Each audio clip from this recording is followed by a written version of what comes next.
आप सभी का स्मार्ट स्टडी विद साधुराम में स्वागत है। आज हम भारत का विभाजन और इससे पहले थोड़ा बहुत हम कैबिनेट मिशन योजना के बारे में पढ़ेंगे। इसमें आप देखेंगे कि भारत का किस प्रकार विभाजन हुआ, किस तरीके से भारत के संविधान का निर्माण हुआ और किस कारण भारत की आर्थिक व्यवस्था नाजुक हुई। इसके लिए हमने इससे पहले कैबिनेट मिशन योजना को पढ़ा था और कैबिनेट मिशन योजना में यह कहा गया था कि संविधान सभा का गठन हुआ।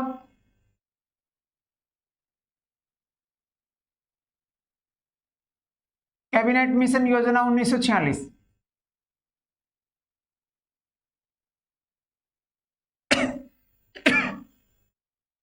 कैबिनेट मिशन योजना के हिसाब से ही संविधान सभा का गठन हुआ था और ये लो संविधान सभा का गठन। इसमें यह सोचने वाली बात है 9 दिसंबर 1946 को संविधान बनना शुरू हुआ और 24 नवंबर 1949 को संविधान बन के तैयार हुआ। 9 दिसंबर के बाद में 11 दिसंबर 1946 जो प्रमुख डेट है वो लिख रहा हूं मैं, और 13 दिसंबर 1946 और यहां मैं लिख रहा हूं 26 नवंबर 1949 और 24 जनवरी 1950 और 26 जनवरी 1950। यह डेट प्रमुख रूप से पढ़ने योग्य है। इनमें अपने को 2 वर्ष 11 महीने और 18 दिन लगे, लगभग 3 वर्ष हमारे को संविधान बनने में लगे हैं। और संविधान है ना, संविधान को संविधान सभा ने बनाया है। आपके ऑप्शन आएगा B.R. अम्बेडकर ने बनाया, आपके ऑप्शन आएगा डॉक्टर राजेंद्र प्रसाद ने बनाया, आपके ऑप्शन आएगा संविधान सभा ने बनाया। भारत का संविधान है वो संविधान सभा ने बनाया है, तैयार किया है। 9 दिसंबर 1946 को बनना शुरू हुआ और इसके पहले जो अध्यक्ष हैं वो हैं डॉक्टर सच्चिदानंद सिन्हा। डॉक्टर सच्चिदानंद सिन्हा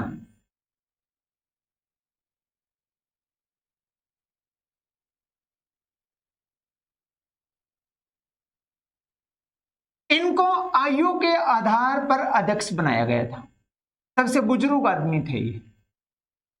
2 दिन बाद में संविधान सभा का जो अध्यक्ष है वो डॉक्टर राजेंद्र प्रसाद को बना दिया गया। डॉक्टर राजेंद्र प्रसाद को इनका स्थायी अध्यक्ष बना दिया गया। आपसे पूछे संविधान सभा का अस्थायी अध्यक्ष पूछे तो आपका उत्तर आएगा डॉक्टर सच्चिदानंद सिन्हा, और आपसे पूछे स्थायी अध्यक्ष तो डॉक्टर राजेंद्र प्रसाद। आपको यह भी पता होगा डॉक्टर राजेंद्र प्रसाद ही भारत के पहले राष्ट्रपति थे। 13 दिसंबर 1946 को पंडित जवाहरलाल नेहरू ने उद्देश्य प्रस्ताव पेश किया। उद्देश्य प्रस्ताव का इसमें प्रमुख था कि आप जो ये संविधान बना रहे हो, ये संविधान क्या कल्याणकारी है, क्या सभी के हितों को ध्यान में रख के बनाया गया है, इनको यह बनाया जाएगा। यह उद्देश्य प्रस्ताव में पंडित जवाहरलाल नेहरू ने बात कही थी।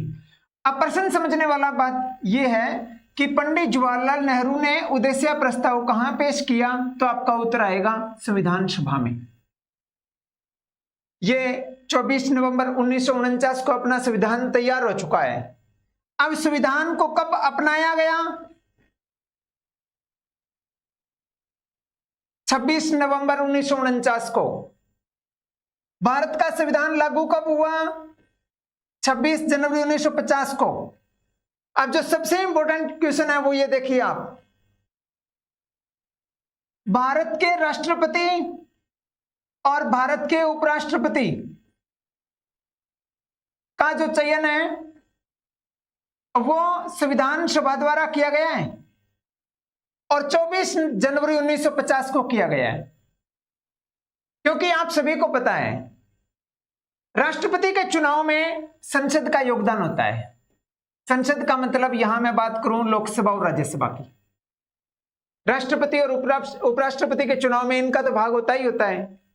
तो आप कहोगे जी लोकसभा और राज्यसभा के चुनाव तो 1952 में हुए थे, राष्ट्रपति तो 1950 में ही बन गया, उपराष्ट्रपति भी 1950 में बन चुका है। तो अपना प्रश्न ये बनेगा, हमारे पहले चुनाव 1952 में हुए थे लोकसभा और राज्यसभा के, तो राष्ट्रपति और उपराष्ट्रपति का जो चयन है वो संविधान सभा द्वारा 24 जनवरी 1950 को मनोनीत किए गए हैं। ये इनके कोई चुनाव नहीं हुए हैं, संविधान सभा ने इनको मनोनीत कर लिया। तो आपका प्रश्न क्या बना, राष्ट्रपति कौन था? डॉक्टर राजेंद्र प्रसाद अपने पहले राष्ट्रपति थे। और पहले उपराष्ट्रपति कौन थे? डॉक्टर सर्वपल्ली राधाकृष्णन। डॉक्टर सर्वपल्ली राधाकृष्णन। आपको यह भी पता होगा कि डॉक्टर सर्वपल्ली राधाकृष्णन की याद में ही हम शिक्षक दिवस मनाते हैं 5 सितंबर को, राष्ट्रीय शिक्षक दिवस 5 सितंबर डॉक्टर सर्वपल्ली राधाकृष्णन की याद में। यहां तक तो आप सभी के समझ में आ गया होगा। 9 दिसंबर को बनना शुरू हुआ संविधान, संविधान सभा ने बनाया था। 11 दिसंबर 1946 को डॉक्टर राजेंद्र प्रसाद को स्थायी अध्यक्ष बनाया गया। 13 दिसंबर 1946 को पंडित जवाहरलाल नेहरू ने उद्देश्य प्रस्ताव पेश किया। 24 नवंबर 1949 को संविधान बन के तैयार हुआ और संविधान में 2 वर्ष 11 महीने 18 दिन लगे। और 26 नवंबर 1949 को संविधान सभा ने संविधान को अपनाया और 24 जनवरी 1950 को संविधान का अंतिम अधिवेशन हुआ और इस अंतिम अधिवेशन में राष्ट्रपति और उपराष्ट्रपति को मनोनीत किया गया। और 26 जनवरी 1950 को भारत का संविधान लागू हुआ, जो कि विश्व का सबसे लंबा संविधान है। विश्व का सबसे लंबा संविधान है वो भारत का संविधान है। यह हमने कैबिनेट मिशन योजना के बारे में अपने को इसमें पढ़ना था। इसके अलावा हम अगले प्रश्न की ओर जा रहे हैं, इसका उनके साथ भी रिलेशन होगा थोड़ा बहुत। यहां पर देखिए आप, क्लेमेंट एटली।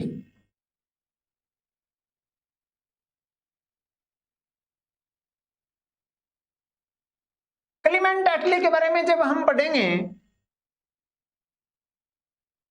इन्होंने क्या काम किया, फरवरी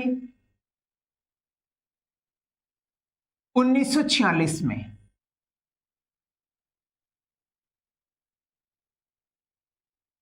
जुलाई 1900 जून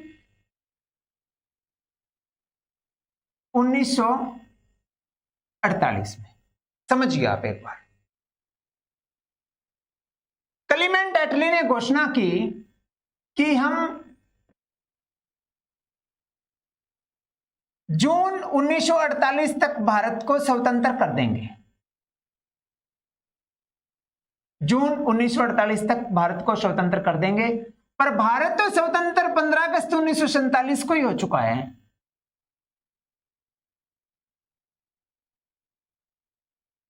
क्योंकि बात तो 1948 की थी। तब बताते हैं कि क्लेमेंट एटली को याद आ गया था कि मैंने जो तारीख है, भारत की जो तारीख है, भारत को स्वतंत्र करने की जो तारीख है, वो मैंने गलत रख दी है। हमारे को स्वतंत्र इस तारीख को करना है। इस तारीख को क्यों करना है?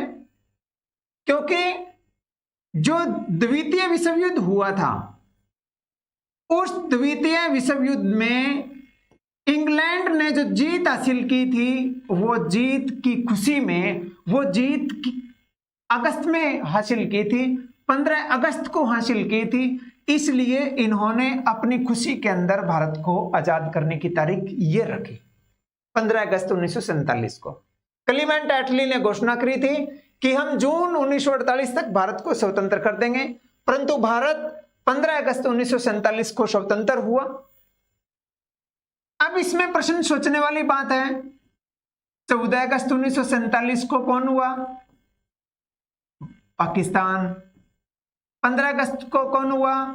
भारत। ये कितने राष्ट्र हुए? 2। द्वि राष्ट्र का सिद्धांत किसने दिया? मोहम्मद अली जिन्ना ने।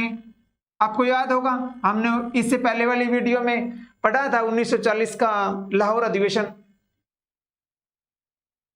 2 राष्ट्र बने। ये भारत और पाकिस्तान का जो विभाजन है ये हुआ है माउंटबेटन योजना से। कौन सी योजना से? माउंटबेटन योजना। अब माउंटबेटन योजना क्या कहती है वो देखिए आप। माउंटबेटन योजना ये कहती है कि लॉर्ड माउंटबेटन ने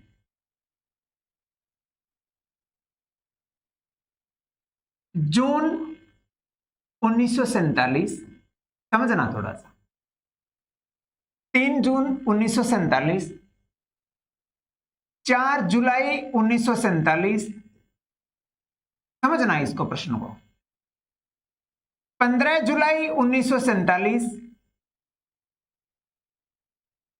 16 जुलाई 1947,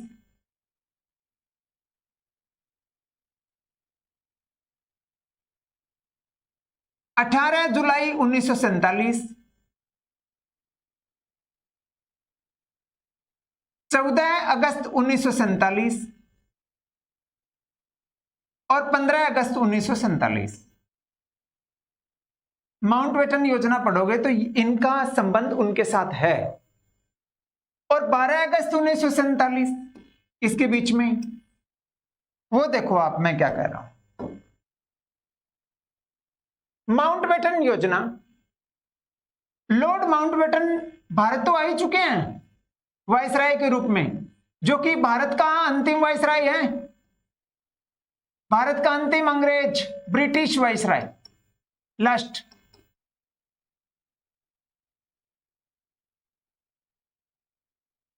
जून 1947 को माउंटबेटन योजना का गठन हुआ और 4 जुलाई 1947 को माउंटबेटन योजना का मतलब भारत पाकिस्तान स्वतंत्रता विधेयक, भारत पाकिस्तान स्वतंत्रता विधेयक या भारत स्वतंत्रता विधेयक 4 जुलाई 1947 को ब्रिटेन की संसद में यह पेश किया गया, पार्लियामेंट में पेश कर दिया।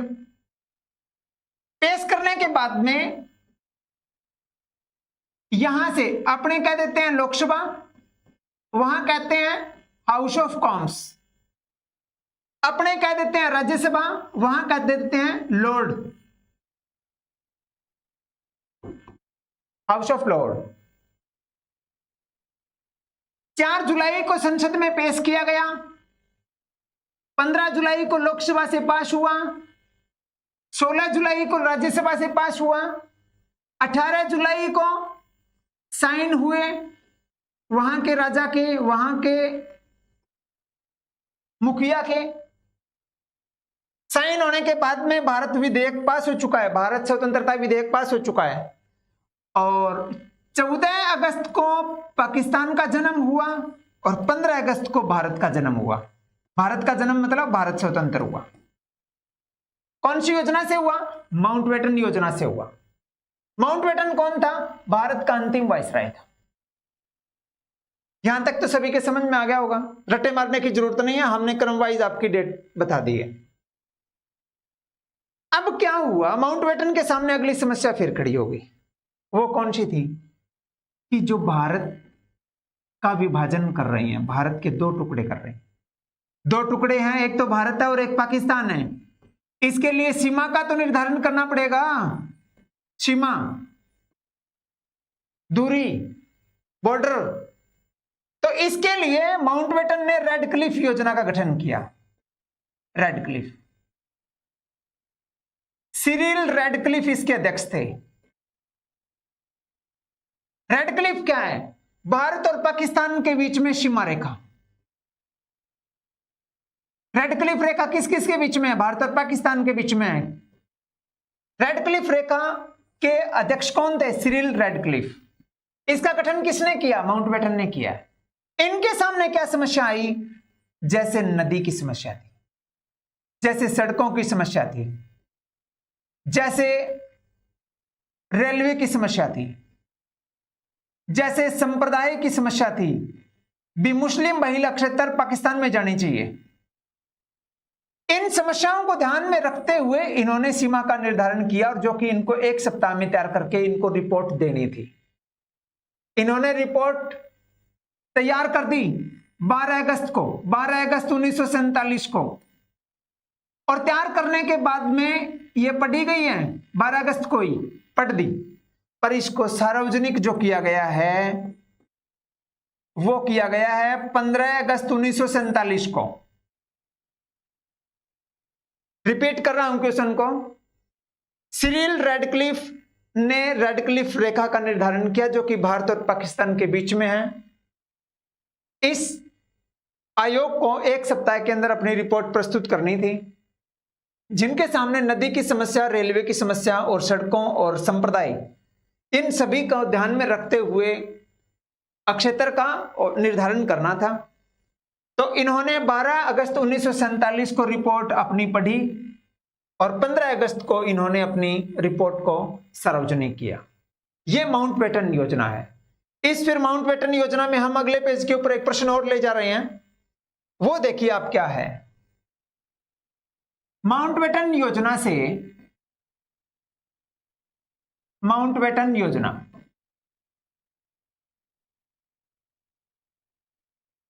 अब क्या हुआ कि माउंटबेटन योजना से भारत और पाकिस्तान तो बन गए हैं। ये लो भारत और ये लो पाकिस्तान, रेडक्लिफ रेखा ने निर्धारण कर दिया। आपको यह भी पता होगा मैकमोहन रेखा है वो भारत और चीन के बीच में है, रेडक्लिफ रेखा है वो भारत और पाकिस्तान के बीच में है। अब माउंटबेटन योजना ने भारत पाकिस्तान को अलग अलग कर दिया। 14 अगस्त 15 अगस्त ये भी आपके समझ में आ गया। तब क्या हुआ? पंडित जवाहरलाल नेहरू, कौन सा? पंडित जवाहरलाल नेहरू को भारत का पहला प्रधानमंत्री बनाया गया, और लियाकत अली को पाकिस्तान का पहला प्रधानमंत्री बनाया गया। लियाकत अली, ये पीएम की बात कर रहा हूं मैं। और यदि आपसे आए कि गवर्नर जनरल की बात आए, वाइसराय की बात आए, तो आपका उत्तर आएगा माउंटबेटन को भारत का वाइसराय, और लियाकत अली को, इसको क्या नाम है, मोहम्मद अली जिन्ना, मोहम्मद अली जिन्ना को पाकिस्तान का वाइसराय बनाया गया। अब यहां पर क्या हुआ? भारत पाकिस्तान का विभाजन हुआ ना। उस टाइम गांधी जी तो कलकत्ता में थे, मैंने आपको पहली क्लास में बताया, 1 man boundary force. Gandhi ji तो कलकत्ता में थे, और पीछे एसएससी के पेपर में क्या आया पता होगा आपको कि भारत के विभाजन के समय गांधी जी कहां थे? ऑप्शन में आया था कलकत्ता, ऑप्शन में आया था मुंबई, ऑप्शन में आया था दिल्ली, और कई बार कलकत्ता ना आके हो सकता है आपके ऑप्शन में पश्चिम बंगाल आ जाए। तो ये आपको देखना पड़ेगा कि कलकत्ता ठीक आए तो ठीक है, पश्चिम बंगाल आए तो ठीक है, नोआखला आए तो ठीक है, क्योंकि एक ही है। अब हम, गांधी जी ने फिर क्या कहा भारत विभाजन पर? पाकिस्तान का निर्माण, पाकिस्तान का निर्माण मेरे शव पर होगा, मेरे मरने के बाद होगा। यह बात महात्मा गांधी जी ने कही है। और साथ में यह भी बता देता हूं आपको मैं कि यह तो गांधी जी ने कह दिया, अब 14 अगस्त की अर्धरात्रि को, 14 अगस्त 1947 की रात को जवाहरलाल नेहरू ने भाषण दिया। भाग्य से भेंट। इसमें इन्होंने कहा था, जवाहरलाल नेहरू ने, भी हम भारत नई खोज की ओर जा रहा है और भारत अब अच्छा ही करेगा और भारत के साथ अच्छा ही होगा। ये बातें माउंटबेटन योजना के बारे में है। पर आप इसके अलावा एक दो प्रश्न और देखें तो उसमें ये थे कि 15 अगस्त 1947 को भारत स्वतंत्र हुआ। ठीक है, हो गया। होने के बाद में महात्मा इसके माउंटबेटन ने यह बात कही, ब्रिटिश संसद ने यह बात कही कि जब तक ये संविधान तैयार नहीं कर लेते, अब संविधान तो तैयार हुआ है नवंबर में 1949 में जाके, जब तक ये संविधान नहीं बना लेते तब तक इनको अर्ध राज्य की संज्ञा दी जाएगी, डोमिनियन स्टेट की संज्ञा दी जाएगी। अब अर्ध राज्य या डोमिनियन स्टेट किसको कहेंगे, समझने वाला प्रश्न है। अब 15 अगस्त 1947 को तो भारत आजाद हो गया। भारत पूर्ण रूप से आजाद नहीं हुआ है, आधा स्वतंत्र हुआ है। आधा स्वतंत्र का मतलब है कि भारत स्वतंत्र तो हो चुका है, जब भारत का संविधान लागू होगा ना तब इनको पूर्ण राज्य कहेंगे। अर्ध राज्य का मतलब है अभी भी भारत में ब्रिटिश कानून लागू रहेंगे। ब्रिटिश कानून मतलब 1935 का भारत सरकार अधिनियम, 1935 का भारत सरकार अधिनियम लागू रहेगा जब तक भारत अपना पूर्ण संविधान बना नहीं लेता। यहां तक तो आपके सभी के समझ में आ गया होगा, हमने माउंटबेटन योजना तक पढ़ा। अगला प्रश्न और कर रहे हैं हम। गांधी जी कहना क्या चाहते हैं? गांधी जी के क्या हुआ, 30 जनवरी 1948 को गांधी जी बिरला मंदिर दिल्ली जा रहे थे, मतलब मंदिर में जा रहे थे। सीधा हिसाब ये है, नाथूराम गोडसे ने इनके ऊपर गोलियां चलाई। किस पर? गांधी जी पर।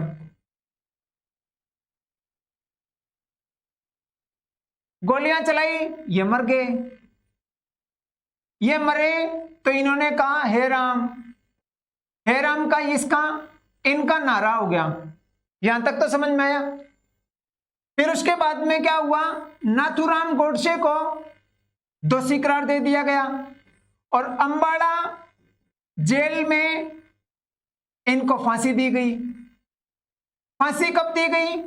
1949 में। मारा कब है? 1948 में।